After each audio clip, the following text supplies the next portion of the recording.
Will this 20-year-old Australian be the first woman to win one of the most coveted races in international motorsport? She believes she can. My name is Caitlin Wood. I am a racing car driver. I plan to win the 24 Hour of Le Mans, and I would like you to join me on my journey. My journey started when I was 7 years old. I used to go out to the go-kart track on weekends and watch my older brother race, and I guess I thought that was the normal thing to do on weekends, and I just grew up around it. So as soon as I was 7 years old, I got my first go-kart and actually went out on my 7th birthday to Newcastle go-kart track with my dad and my brother, and I don't think I made it past the second turn, and I was in the gravel. So I kept my dad nice and fit running after me all the time, and it just honestly progressed from there. Obviously, it was just a family hobby to start off with, and it was just lots of fun.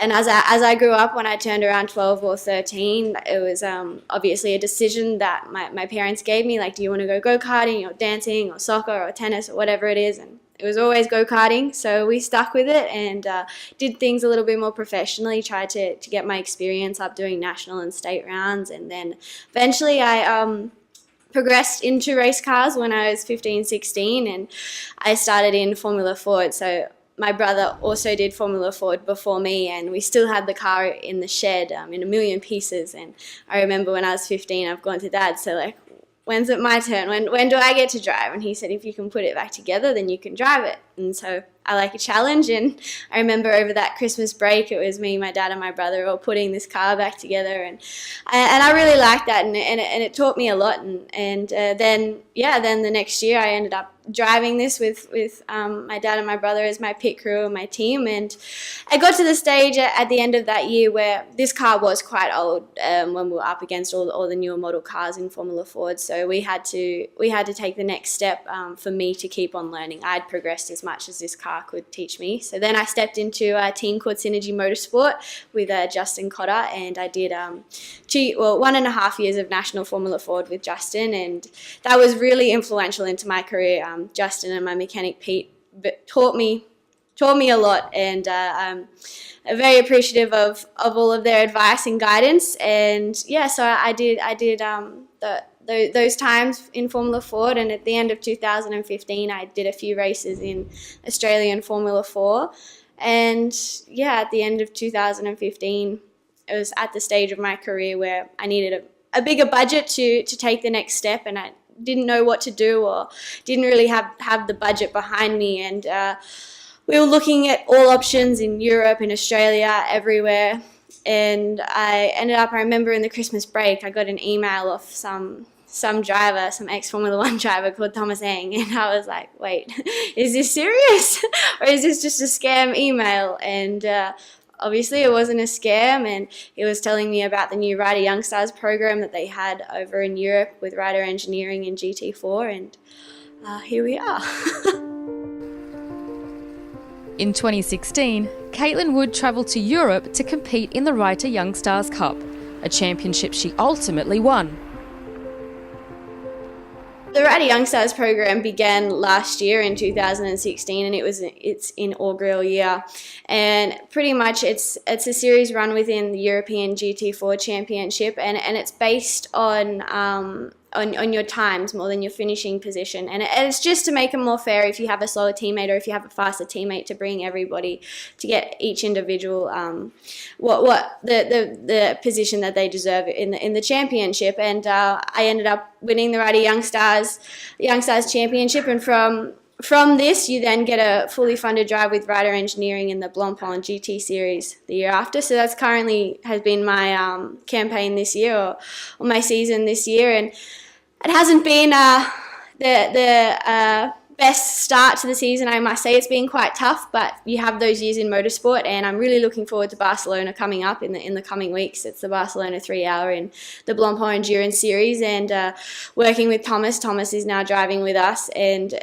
yeah, eyes are all fully focused to show our full potential. It's, like I said, it's been tough, but we put it behind us, and we keep moving forward. And I'm really grateful to be a part of Ryder Engineering. These guys are my family, whether they like it or not. So just implemented myself over here, and it's been great. She has a great talent.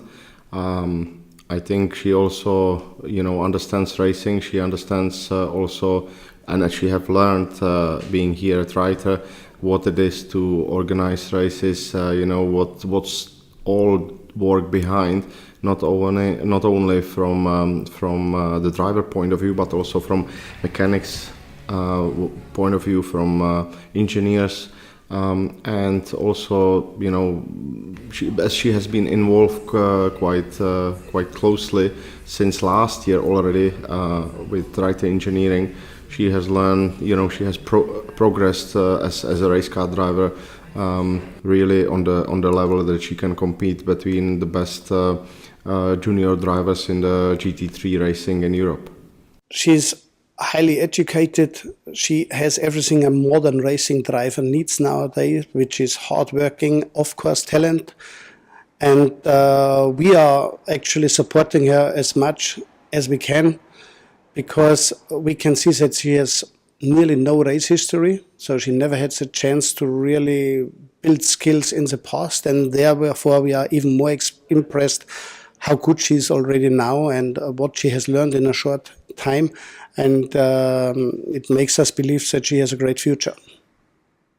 Yeah, well, there's lots of things behind the scenes that go on that some people don't realize. For a racing car driver, there's your physical preparation, which I think is quite obvious, and your mental preparation comes in all different aspects. It depends on the driver, obviously. Some people like to do other things more than others, but I focus on a lot of simulator work. I travel to the Netherlands to adrenaline control and do work with an engineer called Atzi up there, and we do a lot of different driving techniques and all that sort of stuff to help me for tracks that I haven't been to, like Barcelona. I've never driven there, so you try and familiarize yourself with the track before you actually arrive. And obviously simulator work here at the workshop just to keep my reflexes up to speed and all that sort of stuff. And obviously the physical preparation behind it. So you've got your gym work, your running, hiking. I like to keep myself outdoors. It's what I like to do as well. So I find all that sort of stuff really interesting and pushing myself. I like pushing myself to new levels. And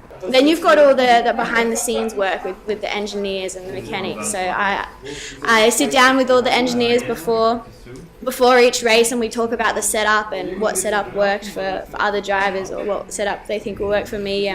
We just talk about everything and make sure you tick all the boxes before each race, and just making sure that you yourself feel fully 100% prepared. And I think that's the biggest thing for me. If I go into a race and I don't feel prepared, then I don't feel that I can give my 101% that I need to give. So I need to tick all the boxes, and that's what I do before each race.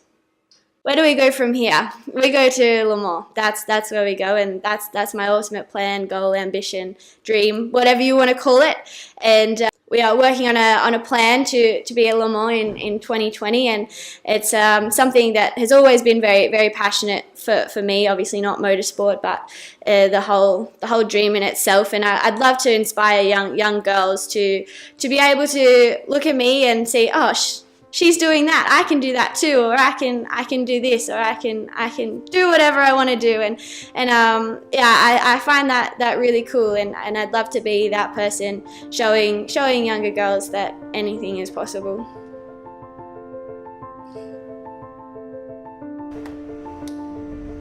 Following the final race of the 2017 season, Caitlin is currently preparing for the first race of the 2018 Blancpain GT Endurance Series, to be held at Monza the weekend of the 21st and 22nd of April.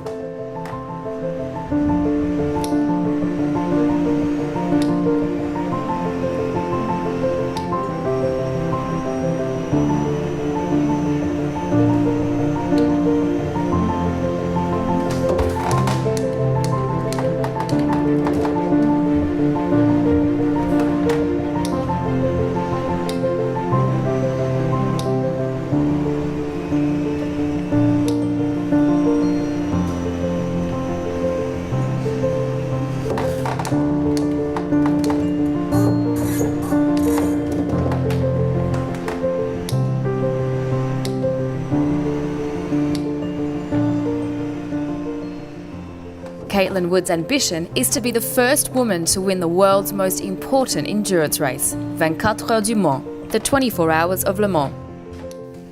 To date, Caitlin has funded her motorsport career with the help from her family and friends.